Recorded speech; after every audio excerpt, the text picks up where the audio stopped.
Hello viewers, this is Paladin of Odin, and this is some more Magic the Gathering Online. This is another episode of the Standard Commentary Series, and we're looking at Bant Aggro versus 4C Rally. Okay, end of turn. Aggro throws out a Collected Company.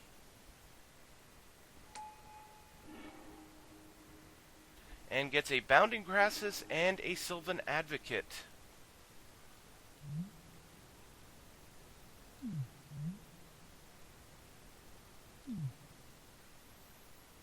He's 2 lands short of the Advocate being a 4/5, but Rally has a response, a Collected Company of his own. And he gets Ailey and a Reflector Mage.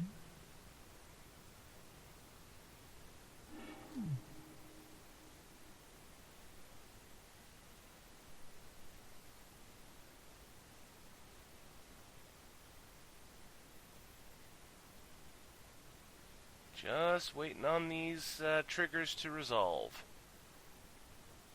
There we go. He's going to bounce the Advocate. Bounding Crassus untaps itself. And now it is Aggro's turn.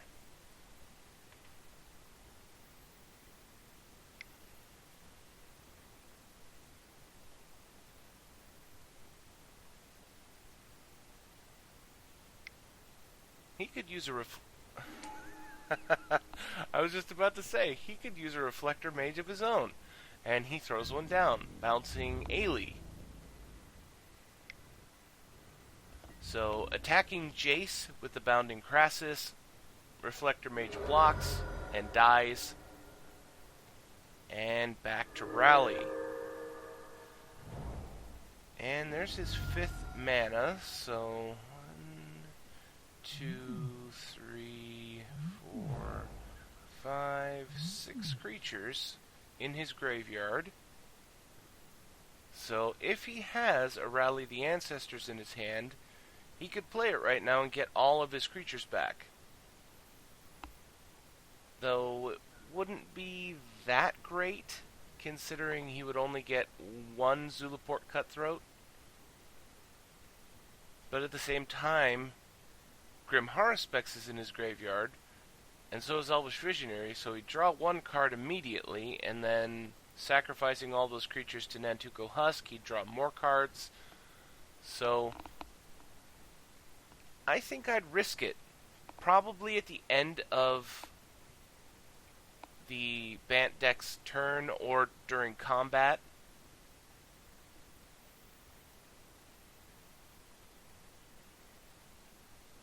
So Jace shrinks the Reflector Mage, and it looks like he's passing the turn.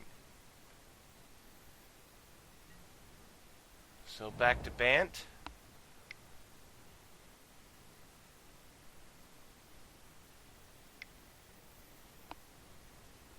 Who throws down a Morph, which, given the deck lists that I've seen, it's probably a Death Mist Raptor. Oddly enough, not a Den Protector. So, Bounding Crassus attacks Jace. Response from Rally is Rally. Response from Bant. Maybe a negate? No, flipping the Morph, which is a Stratus Dancer, which counters target instant or sorcery. So Rally gets countered, Jace takes 3 damage, and now it's back to Rally's turn.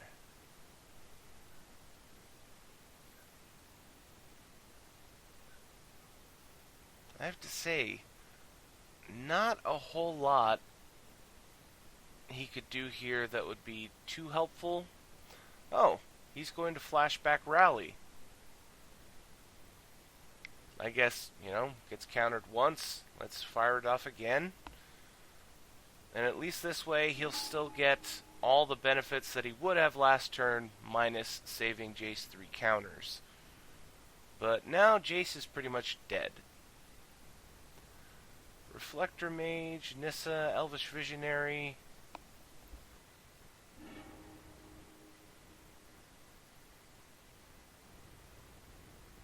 And Reflector Mage gets rid of the Stratus Dancers, so no flying.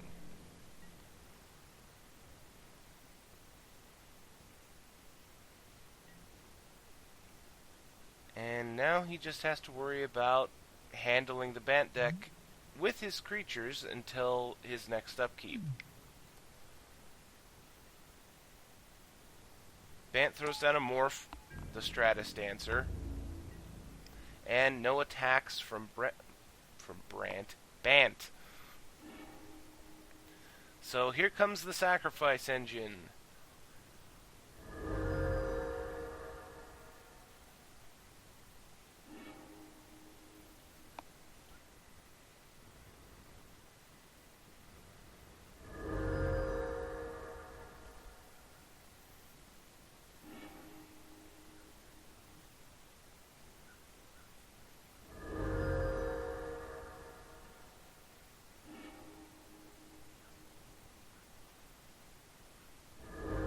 So he decides to go for cards over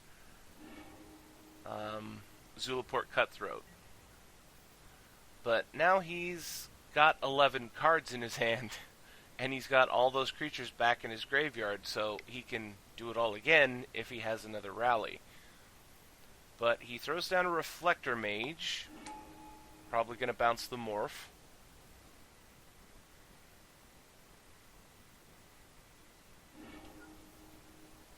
And he could really use another creature in play right now. Jace shrinks the Bounding Crassus.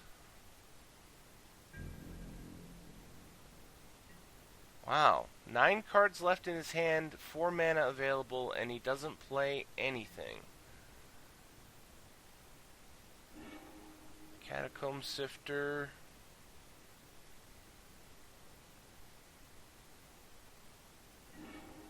And a Nantuko Husk. Honestly, either one of those creatures would have been good to put into play. So attacking Jace with both the Crassus and the Reflector Mage. Response from Rally is Collected Company, which gets Ailey and Zulaport Cutthroat. The Cutthroat is actually the big news there, because now the next rally will have 2 Cutthroats. Bounding Crassus to tap Ailey.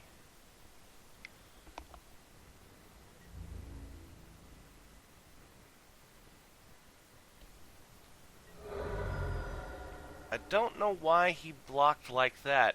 I would have blocked Reflector Mage to Reflector Mage to save the extra point of damage.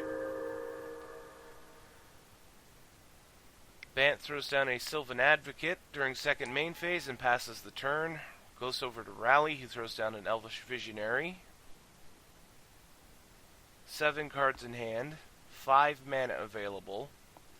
So he could rally here for 3 and probably win the game if he had it.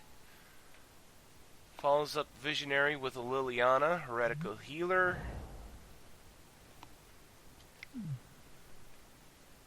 And a Nantuko Husk.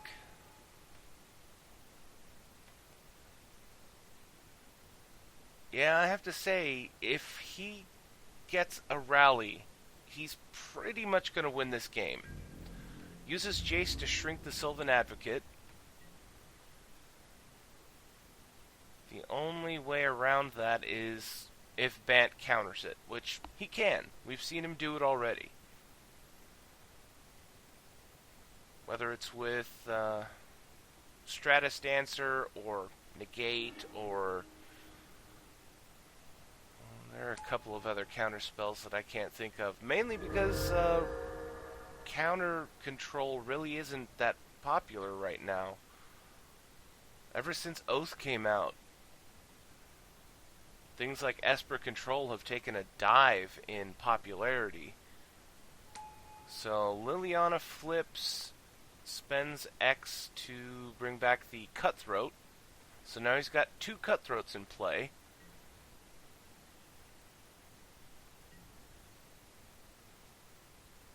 Two 3/3s and a 2/3.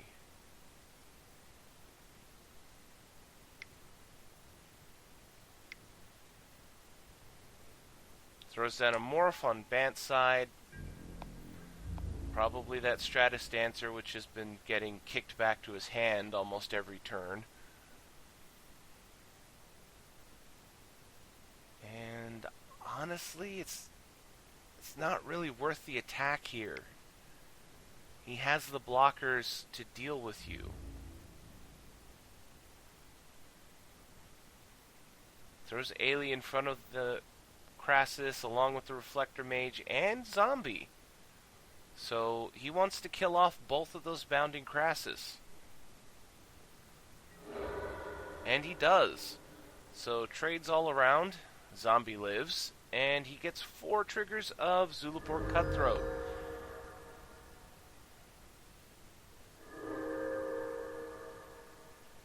He's down to 8. All he has to do is sacrifice... trying to think. Zombie would be 2. 1 Cutthroat would be another 2. All he needs is 2 more creatures. Liliana, discard Death Mist Raptor, and a land, and there's the 2 creatures that he needs.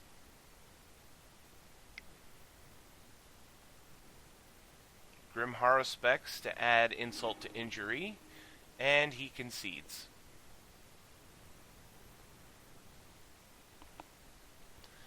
You know, I'd like to go into a game 2, but that's one of the drawbacks of the rally deck is usually it takes quite a while for them to actually finish someone off.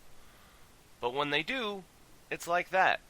You know, he honestly had a halfway decent board. It's just there's nothing you can really do against it. They have those creatures in play, and then if you kill them, Zulaport Cutthroat works you over, Grim Haruspex gives him cards. It's just the longer the rally deck goes, the harder it is for you to deal with it without getting yourself killed. And that was evidenced right there. So I'm going to end the video here. That was Bant Aggro versus 4C Rally. And if you liked what you saw, hit that like and subscribe button for me, and I'll see you